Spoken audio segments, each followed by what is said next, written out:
कुकू कुकू, जल्दी चलो, जंगल की दूसरी ओर मेला लगा है, चलो हम मेला देखने जाते हैं। रुको, मैं अपनी मम्मा से इजाजत ले लूं। कुकू अपने घर के अंदर जाता है। कुकू की मम्मा मिर्ची साफ कर रही थी। मम्मा, जग्गू मेला देखने जा रहा है, मैं भी चला जाऊं?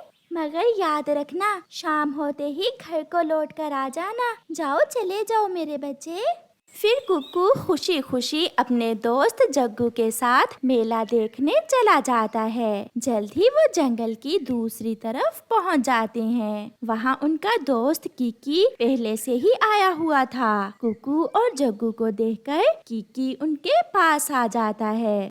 मैं यहाँ हूँ, अच्छा हुआ जो आप सब भी आ गए, अब तो बहुत मजा करेंगे हम सब मिलकर। फिर वो तीनों दोस्त नाव झूले में बैठ जाते हैं। नाव झूले में कुछ पक्षी तो बहुत डरे हुए थे, वो शोर मचा रहे थे। झूला रोको, झूला रोको, डर लग रहा है, झूला रोको।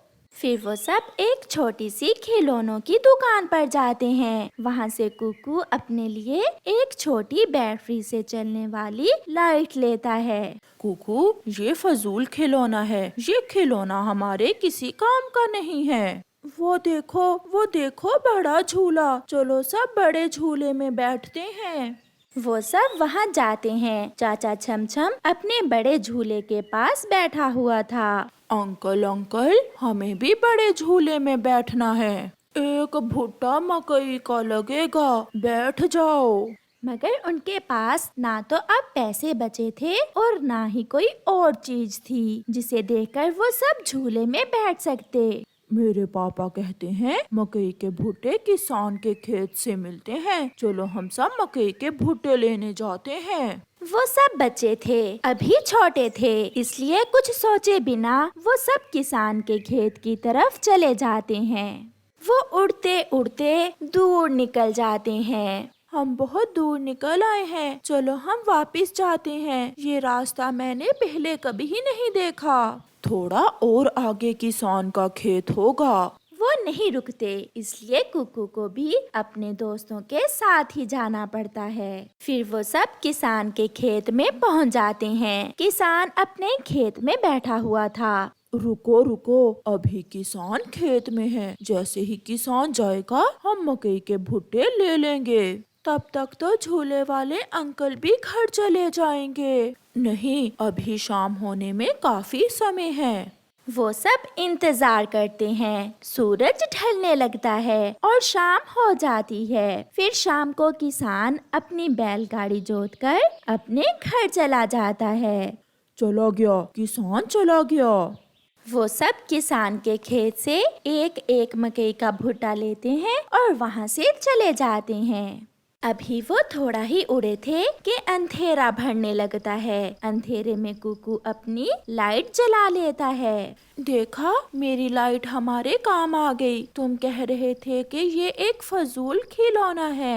यार कुकू, सच में ये तो बहुत काम की चीज है। उड़ते उड़ते वो किसी और ही दिशा में चले जाते हैं। वो सब रास्ता भूल जाते हैं। वो पुराना और सूखा हुआ जंगल था।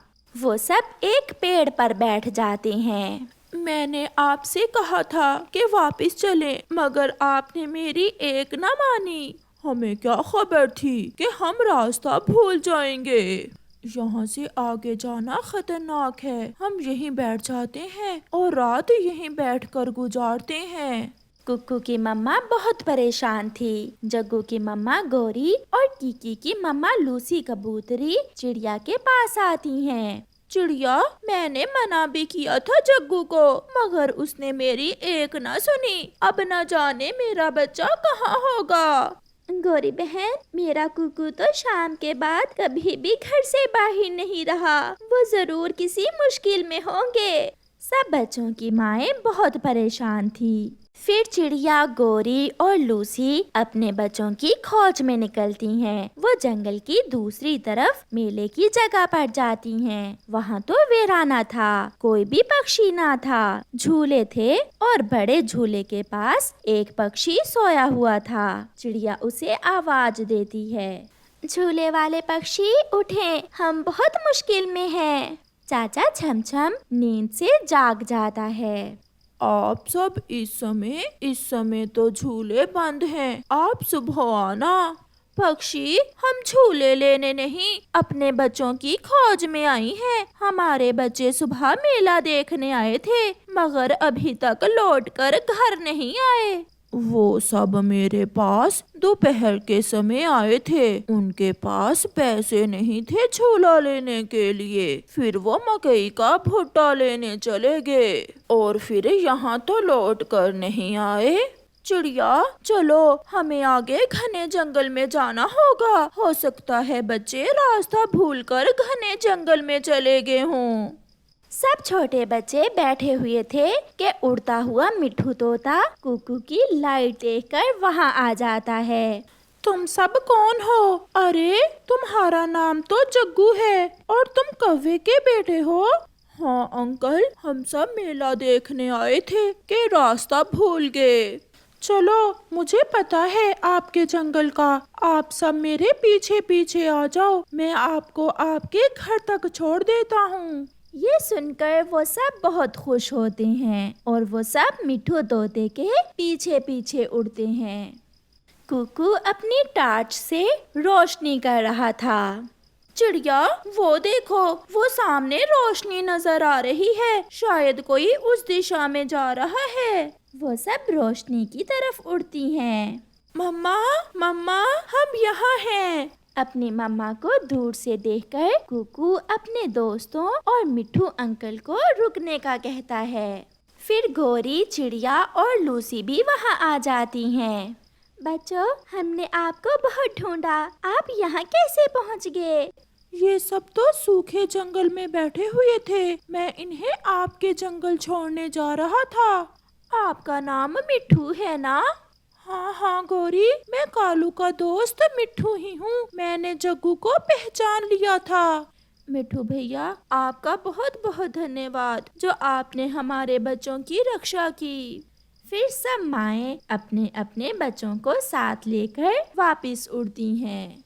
घर जाकर कुकू अपनी मम्मा से कहता है, मम्मा, सॉरी, मेरी वजह से आपको परेशान होना पड़ा। मम्मा, मैं फिर कभी ऐसा नहीं करूँगा। मेरे बच्चे, हमेशा याद रखना, जब भी शाम हो लौटकर अपने घर आ जाना है और कभी भी उस रास्ते पर ना जाना जिससे आप अनजान हो। रानो चिड़िया दाना ढूंढने अपने घर से निकलती है। रास्ते में उसे कालू कौवा भी मिल जाता है। रानो चिड़िया, कहाँ जा रही हो? कालू भैया, दाना ढूंढने जा रही हूँ। दमका संदेश देने वाले पक्षी ने बताया है कि आज बारिश हो सकती है, तो उससे पहले ही दाना ले आते हैं। मुझे भी अपने साथ ले जाओ, हम दाना लेंगे और फिर मीठा फल लेकर घर वापस आ जाएंगे। ठीक है कौवे भैया, मेरे साथ ही आ जाओ। फिर कौवा और चिड़िया दोनों साथ जाते हैं।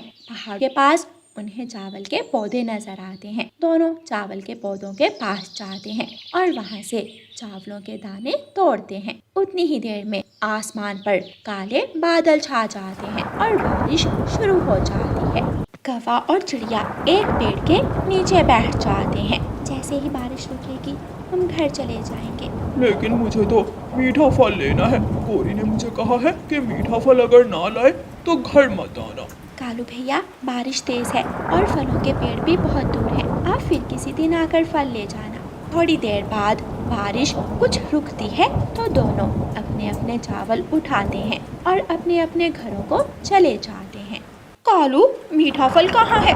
गौरी, बाहर इतनी तेज बारिश हो रही है, तुम शुक्र करो मैं घर आ गया हूँ। तुम तो हो ही कामचोर। बारिश का तो बस बहाना है, वरना तुम्हारा कहाँ मन करता है अपनी पत्नी को खुश रखने का।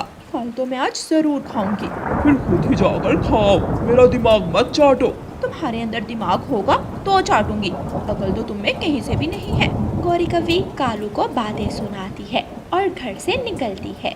वो सीधी रानो चिड़िया के घर जाती है और दरवाजे पर दस्तक देती है। रानो चिड़िया बाहर आती है। रानो, मेरे साथ चलो, मुझे मीठा फल खाना है। गौरी बहन, बारिश हो रही है, मैंने ही कालू भाई को कहा था जब बारिश रुकेगी तब तुम फल खा लेना। अच्छा, तो तुमने मेरे पति को ये पट्टी पढ़ाई है, तुमसे मेरी खुशी देखी जो नहीं जाती। गौरी गौरी गुस्से में वहाँ से उड़ती है। फिर गौरी तोते के घर जाती है। तोते तोते, मेरे भाई तोते, मेरा फल खाने को बहुत मन कर रहा है। फल खाने को तो मेरा भी बहुत मन कर रहा है। तो फिर चलो हम दोनों चलते हैं, कहीं से कुछ मिल ही जाएगा। फिर तोता और गौरी कवि उड़ते हैं। वो उड़ते उड़ते बहुत दूर निकल जाते हैं। उनके पंख बारिश के पानी से भीग गए थे। हम किसी से यहाँ रास्ता पूछ लेते हैं, अगर ऐसे ही उड़ते रहे तो हमारे पंख गीले होकर भारी हो जाएंगे। उन्हें एक घर दिखाई देता है। वो दोनों वहाँ जाते हैं और दरवाजे पर दस्तक देते हैं। अंदर से मैना बाहर निकलती है। मैना, क्या तुम्हें पता है कि यहाँ कोई पास मीठे फलों वाला पेड़ है? वो तो बहुत दूर है, लेकिन एक खेत है मीठे आमों का। वो खेत चीलों का है। मैना, जल्दी बताओ कहाँ है वो खेत? तुम वहाँ पर मत जाना, चीलें तुम्हें पकड़ लेंगी। तुमसे जितना पूछा है उतना ही बताओ, ज्यादा फजूल का भाषण मत दो। ये जो पीपल के पेड़ हैं, उसके पीछे नीम के पेड़ हैं, और फिर बाद में वो खेत आता है। चल तोते, लेकिन वो चीलें, कुछ नहीं होता, बारिश में चीलें अपनी गुफा में होंगी। फिर तोता और गौरी कवि उड़ते उड़ते आमों के बाग में चले जाते हैं। वहाँ आमों के बड़े बड़े पेड़ थे। वो दोनों आम खाना शुरू करते हैं। पीछे से चीलें भी आ जाती हैं। वो दोनों को देख लेती हैं। तोता अपना सर ऊपर उठाता है और वो चीलों को देख लेता है। गौरी भागो, चीलें आ गई। तोता तो वहाँ से भाग जाता है, लेकिन गौरी के पंख ज़्यादा भीग जाने की वजह से वो उड़ नहीं पाती। चीलें आकर गौरी को पकड़ लेती हैं। चील बहन, मुझे जाने दो, मैं गलती से यहाँ आ गई थी। अच्छा, तो आओ फिर तुम्हें सही जगह छोड़कर आते हैं। सच? मैं घर चली जाऊं? नहीं काली कलौटी, तेरी सही जगह हमारे पेट में है। कल तू हमारा भोजन बनेगी। बहुत दिन हो गए थे नरम और मुलायम मांस खाए हुए। चीलें गौरी कवि को रस्सियों से बांध देती हैं और अपने साथ गुफा में ले जाती हैं। छोटी, तुम ऐसे करो, जाकर मिर्च मसाले ले आओ और मैं टमाटर और हरी मिर्ची ले आती हूँ। कल इस कवि का मांस पका कर खाएंगे। गौरी बहुत रोती है। प्लीज मुझे एक बार छोड़ दो, अब मैं कभी यहाँ नहीं आऊंगी। वो गंदी चोंच वाला मुझे छोड़कर भाग गया और मैं यहाँ मर जाऊंगी। दूसरी तरफ तोता जल्दी से उड़ता हुआ रानो चिड़िया के घर जाता है। रानो चिड़िया, जल्दी बाहर आओ। क्या हुआ तोते भैया? गौरी को चीलों ने पकड़ लिया है, जल्दी चलो उसे जाकर बचाते हैं। क्या कालू भाई को पता है? नहीं, उसे अभी नहीं बताया। पहले उसे जाकर बताते हैं और फिर कबूतर को भी साथ ले जाते हैं। अकेले तो हम गौरी को नहीं बचा सकते। फिर चिड़िया और तोता कौवे के घर जाते हैं और उसे सब बताते हैं। अच्छा ही हुआ, एक बार उसे सबक तो मिले। मेरी तो जान छूट गई उस गौरी से। कालू भैया, शर्म करो, वो जैसी भी है तो तुम्हारी पत्नी ही। चलो जल्दी उठो, अभी जाकर कबूतर को भी बताना है। वो सब वहाँ से डंडे लेकर उड़ते हैं और रास्ते में कबूतर को भी अपने साथ मिला लेते हैं और गुफा की तरफ चले जाते हैं। गुफा में दो बड़ी बड़ी चीलें थी। गुफा में तो दो चीलें हैं। इन दोनों चीलों को इकट्ठा मारना बहुत मुश्किल है। हम ऐसा करते हैं कि एक एक चील को बाहर लाते हैं और सब एक चील पर हमला करेंगे। इस तरह हम सबको ठिकाने लगा देंगे। हाँ, ये ठीक है, मैं जाती हूँ। फिर रानो चिड़िया गुफा के अंदर जाती है। चिड़िया, तुम यहाँ क्यों आई हो? जल्दी भाग जाओ, वरना तुम भी हमारा भोजन बनोगी।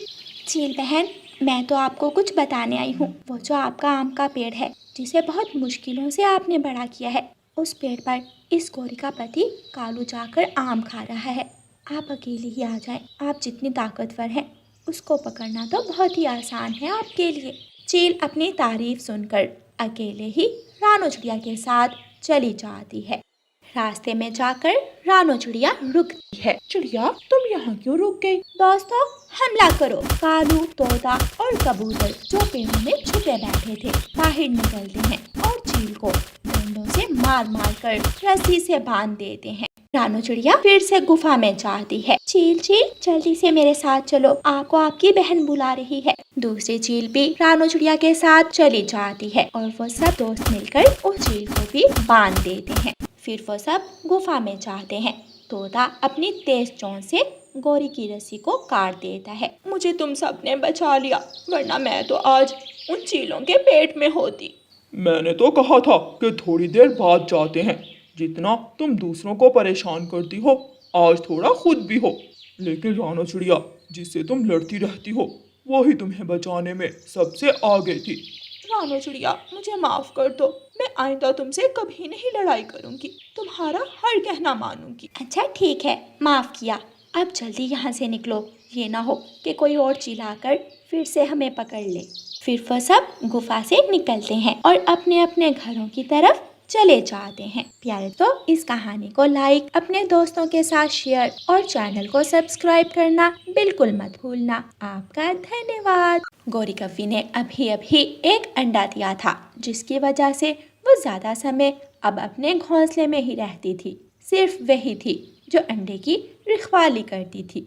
उसका पति कालू कौवा तो दूसरे जंगल काम करता था। गौरी कव्वी को उसकी सहेली चमकीलो फोन करती है। गौरी गौरी, कहाँ हो? जल्दी नदी पर आओ। अच्छा, बस आती हूँ। लेट मत होना, वरना आज मज़ेदार खाना खाने से हम चले जाएंगे। कौन सा खाना? आओ तो फिर बताती हूँ। गौरी फोन रखती है। अब इस अंडे का क्या करूं? इसको पीछे से अगर किसी चील ने उठा लिया, इसे भी साथ ही ले जाती हूँ। गौरी कव्वी अपना अंडा उठाती है और नदी पर चली जाती है। ये क्या, तुम अंडा भी साथ ही ले आई हो? हाँ, इसे अकेला तो मैं छोड़कर नहीं आ सकती थी। गौरी, क्या दिन आ गए हैं, तुम अकेली कहीं जा भी नहीं सकती। पहले पहले हम दोनों कितना मज़ा किया करती थी। दूर दूर तक घूमने जाया करती थी, पेड़ों से तोड़कर आम खाया करती थी। लेकिन अब इस अंडे ने तो तुमसे सारे मज़े ही छीन लिए हैं। तो अब मैं कर भी क्या सकती हूँ? कालू तो यहाँ होता नहीं है। अब सारा दिन इस अंडे की रखवाली मुझे ही करनी पड़ती है। तुम्हें एक मशवरा दूँ, जिससे तुम्हारे अंडे को कुछ होगा भी नहीं और हम दोनों जहाँ चाहें वहाँ जा सकते हैं। ऐसा कैसे हो सकता है? ज़रा मुझे बताओ तो। इस अंडे को यही रख दो, थोड़ी देर बाद कोई पक्षी तो आएगा ही नदी से पानी पीने, तो वो इस अंडे को देखकर ले जाएगा इसे। और जब अंडे से बच्चा निकल आएगा तो तुम जाकर अपना बच्चा ले आना, क्योंकि तुम्हारा बच्चा तुम्हारे जैसा होगा, तो फिर तुम्हें वो वापस मिल भी जाएगा। अरे वाह, ये आइडिया मेरे दिमाग में क्यों नहीं आया?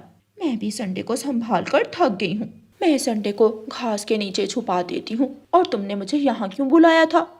मुझे पता चला है कि किसान अब सुबह सुबह शहर जाता है, तो हम उसके पीछे से उसके खेत में जाकर मकई के भुट्टे खा सकती हैं। बहुत मज़ा आएगा। हाँ, चोरी किया हुआ दाना खाने में तो बहुत मज़ा आता है। तो बस फिर इस बोझ को यही रख दो, कोई ना कोई इसे संभाल लेगा। हम दोनों तो अपना जीवन मज़े से गुजारती हैं। चलो फिर अभी चलते हैं। गौरी अपना अंडा वहीं रख देती है और अपनी सहेली चमकीलो के साथ किसान के खेत की तरफ चली जाती है। वो दोनों वहां जाकर मकई के भुट्टे खाना शुरू करती हैं। कितना स्वादिष्ट है। चमकीलो, तुम्हारे मशवरे मेरे बहुत काम आते हैं। थोड़ी देर बाद पीछे से रानो चिड़िया नदी पर आती है। वो मटके में पानी भरती है। उसे वो अंडा नजर आता है। अरे, ये अंडा यहाँ कैसे आया? कहीं कोई पक्षी भूल कर तो इसे नहीं रख गया? मैं इसे ले जाती हूँ और सुबह जिस पक्षी का होगा उसे दे आऊंगी। इसकी माँ तो चिंता कर रही होगी। रानो वो अंडा उठाती है और अपने साथ ले जाती है। दूसरी तरफ चमकीलो और गौरी खूब मजे करती हैं। वो दोनों मेले पर जाती हैं। चमकीलो, चलो उस बड़े झूले में बैठते हैं। कितने दिनों बाद आज मैं झूला लूंगी। वो दोनों झूला झूलती हैं। चलो गौरी सहेली, चना चाट खाती हैं और फिर इस मिठाई वाले से मिठाई लेकर खाएंगे। कितने दिन हो गए मिठाई खाए हुए। वो दोनों खूब मजा करती हैं और फिर जब शाम को घर जाने लगती हैं तो गौरी कहती है, चमकीलो रुको, मैं देखाऊं कि नदी पर अंडा है या नहीं। वो दोनों नदी पर जाती हैं। नदी पर अंडा नहीं था। अब तुम मजे करो, अंडा दूसरा पक्षी संभालेगा और फल तुम खाओगी। दोनों अपने अपने घर चली जाती हैं। अगले दिन रानू चिड़िया अंडे को साथ लेकर अपने घर से निकलती है। वो तोते के घर जाती है। तोते भैया, मुझे ये अंडा नदी पर मिला है, कहीं ये आपका तो नहीं? नहीं रानो, मेरा तो नहीं है ये अंडा, मेरा अंडा तो घोंसले में है। फिर रानू चिड़िया कबूतर के पास जाती है और उसे भी यही पूछती है। नहीं चिड़िया रानी, तुम किसी और से जाकर पूछो। रानू चिड़िया दूसरे पक्षियों के पास भी जाती है। आखिर में रानू चिड़िया गौरी कवि के पास जाती है। गौरी, ये अंडा मुझे मिला जब मैं नदी पर पानी लेने गई थी, ये तुम्हारा तो नहीं है? नहीं नहीं, मैंने इस बार कोई अंडा नहीं दिया। अगर तुम्हें इस अंडे की माँ का नहीं पता लगा तो तुम ही इसको पाल लो, अच्छे से इस अंडे की रखवाली करती रहना। रानू चिड़िया अपने घर चली जाती है। गौरी ठीक ही कह रही है, ये अंडा इस जंगल का नहीं है, मैं ही इसे पाल लेती हूँ। फिर रानू चिड़िया उस अंडे की अच्छे से रखवाली करती है और उसको गरमाइश देती है। इसी तरह दिन गुजरते रहे। गौरी कवि अपनी दोस्त चमकीलों के साथ हर रोज किसी न किसी नई जगह जाती, वहाँ से चोरी की चीजें खाती। उसे अपने अंडे की जरा भी चिंता नहीं थी। जबकि दूसरी तरफ रानू चिड़िया उस अंडे को अपने अंडे की तरह गरमाइश देती है, उसकी खूब रखवाली करती है। कुछ दिनों बाद शाम के समय वो अंडा फूटता है और उस अंडे में से एक छोटा सा कौवे का बच्चा निकलता है। वो बच्चा रानू चिड़िया को ही अपनी माँ समझता है और उसके गले लग जाता है। प्यारे बच्चे, मुझे पता है आपको भूख लगी होगी, ये मीठा फल खाओ। बच्चा वो मीठा फल खाने लग जाता है और फिर रानू चिड़िया के गले लगकर सो जाता है। दूसरी तरफ गौरी कवि अंडा फूटने के दिन गिन रही थी। अब तक तो मेरा अंडा फूट गया होगा, जल्दी से जाकर मैं बच्चे को चिड़िया से ले आती हूँ, कहीं वो उसे ही अपनी माँ न समझ ले। गौरी कवि अपने घर से निकलती है और रानू चिड़िया के घर जाती है। वो दरवाजे पर दस्तक देती है। रानू चिड़िया दरवाजा खोलती है। चिड़िया, क्या अंडे से बच्चा निकल आया? हाँ, छोटा सा कौवे का बच्चा निकला है। अच्छा, दिखाओ मुझे। रानू चिड़िया गौरी कवि को घर के अंदर ले जाती है। मेरा बच्चा तो बहुत प्यारा है, चलो अब मेरे बच्चे को मुझे वापस कर दो। लेकिन ये तो तुम्हारा नहीं है। ये मेरा बच्चा है, मैंने तो इसलिए इसे नदी पर छोड़ दिया था क्योंकि मैं इस अंडे की रखवाली नहीं कर सकती थी। रानो, अब मेरा बच्चा मुझे वापस दे दो। हरगिज़ नहीं, तुम्हें शर्म नहीं आई? अपने ही अंडे को खुद पर बोझ समझ रही थी। मुझे ज्यादा भाषण मत दो, अगर मेरा बच्चा मुझे नहीं दिया तो मैं सबको बताऊंगी कि तुमने मेरा बच्चा अगवा कर लिया है। इतना बड़ा इल्जाम मुझ पर लगाने की जरूरत नहीं, तुम ले जाओ इस बच्चे को। गौरी कवि बच्चे को उठाकर अपने घर ले जाती है। अगले दिन जब बच्चा उठता है तो वो रानू चिड़िया की जगह गौरी कवि को देखकर रोने लग जाता है। मुझे अपनी मम्मा पास जाना है। मेरे बच्चे, मैं ही तुम्हारी माँ हूँ, देखो तुम मेरे जैसे दिखते हो, लो ये दाना खा लो। लेकिन बच्चा तो गौरी की एक नहीं सुनता, वो रोता ही रहता है। गौरी कवि बच्चे को बहुत समझाती है, लेकिन वो बच्चा तो रानू चिड़िया को ही अपनी माँ समझ चुका था। वो जिद करता है और बहुत रोता है। आखिर तंग आकर गौरी कवि उस बच्चे को वापस रानू चिड़िया के पास छोड़ देती है। रानू चिड़िया को देखकर बच्चा चुप हो जाता है और रानू चिड़िया के गले लग जाता है। गौरी, बच्चे प्यार के भूखे होते हैं, जो प्यार और रखवाली तुम अंडे को नहीं दे सकी वो मैंने दी है, इसलिए अब ये बच्चा मुझसे प्यार करता है। इस तरह गौरी कवि का बच्चा रानू चिड़िया के साथ ही रहता है। प्यारे दोस्तों, इस कहानी को लाइक, अपने दोस्तों के साथ शेयर और चैनल को सब्सक्राइब करना बिल्कुल मत भूलना। आपका धन्यवाद।